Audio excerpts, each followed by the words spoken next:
hello friends बरायबाय बडो जब info official YouTube चैनलाव आशा खालामो गासिबो नोंथांमोना मोजां दङ दा बिग आपडेट लाबोदों लाइभ प्रुफ नोंथांमोननो रां हाबनायनि बेनो जाबाय अरुणोदय स्कीमनि राङारि अनसुंथाइ जायफ्रा मोनबाय थायोमोन दा बिग आपडेट ऑफिशियल नोटिस आरो लोगोसे मेसेज फैनायखौ आं नोंथांमोनजों शेयार खालामगोन दा बेनिफ्राय गोदान 3.0 आव माबायदि सिलेक्शन खालामगोन बेनि सायाव गुवारै सावरायगोन बेखायनो भिडिअखौ नायग्रोजोब अब्लासो नोंथांमोना क्लियार जागोन आरो आन्दायनाय नङा दा मानि थाखाय फर्म साबमिट खालामफिननांगौ मोनबाय थाग्राया बेनि सायावबो गोबां बाथ्रा दङ दा जोङो माइ स्कीमनि साइडआव फैग्रोबाय आरो बेयाव फैनाय लोगो लोगो स्कीमखौ जों मिथिखागौ जे आसामनि होननानै जेराव नोंथांमोननि अरुणोदय 3.0 आबो लन्च जाबाय दा बिनिनो स्पेशल गाव सभा खालामगासिनो ब्लक अफिसाव एबा ब्लकनिफ्राय BCTC लेभेलाव खालामगासिनो दङ आरो बिनि सिलेक्शन खालामनायखौ गासैबो दायित्वखौ हरनाय जादों बेनो जाबाय BCTC लेभेलाव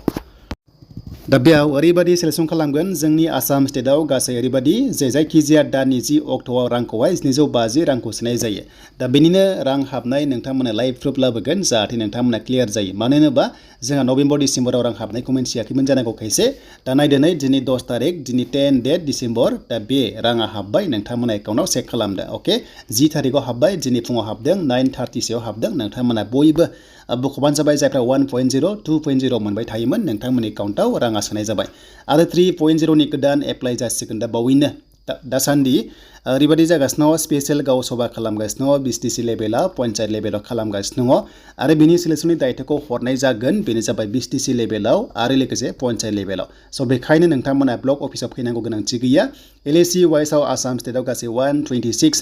LAC दङ MLA नि समस्ति दङ बेनि आन्दाराव ओरैबायदि टार्गेट खालामदों जे मोनसे LAC आव 10,000 बेनिफिसियारि सिलेक्शन खालामनायनि बाथ्राखौ होनदों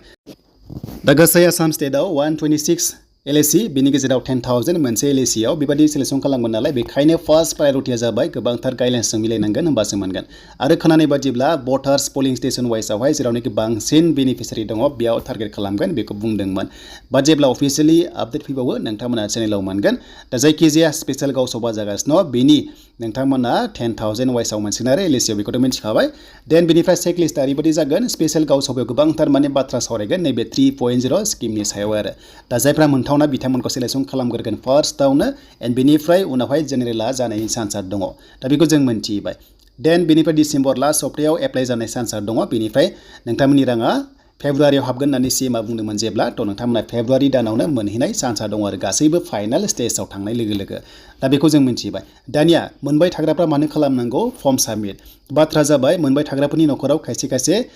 बे बोसोरनि गेजेराव साख्रि मोनबाय जानांगौ एबा गुबुन गुबुन बिथिङाव बिथांमोना एंगेज जाबाय जानांगौ माने क्राइटेरियानि बारबाय जानांगौ क्राइटेरियाजों गोरोबाबा बे स्किमखौ मोना नालाय बेखायनो चेक लिस्ट होनाय जादोंमोन चेक खालामगोन आरो जायफ्रा न'खराव साख्रि मोनबाय बिथांमोननिखौ दाननाय जायो बेथ' सरकारनि रुल्सखा बेखौ रावबो लाखिनो हाया आरो खायसे खायसे गेजेरावबो सारेन्डार जादों जायनि न'खराव दाखालिसो साख्रि मोनदों बिथांमोनाबो सारेन्डार जाबाय दा बेखौ जों मिथिबाय बिनिखायनो गासैबो नोंथांमोना फर्म साबमिट खालामबानो जाबाय बिनाय लोगो लोगो जाहाथे डकुमेन्ट्सखौ होयो जेरै आधार कार्ड पेन कार्ड भटार कार्ड बेंक पासबुक नोंथांमोननि रेशन कार्ड बेखौ नोंथांमोना होनांगोन दा बेनो नोंथांमोननि थाखाय लेटेस्ट आपडेट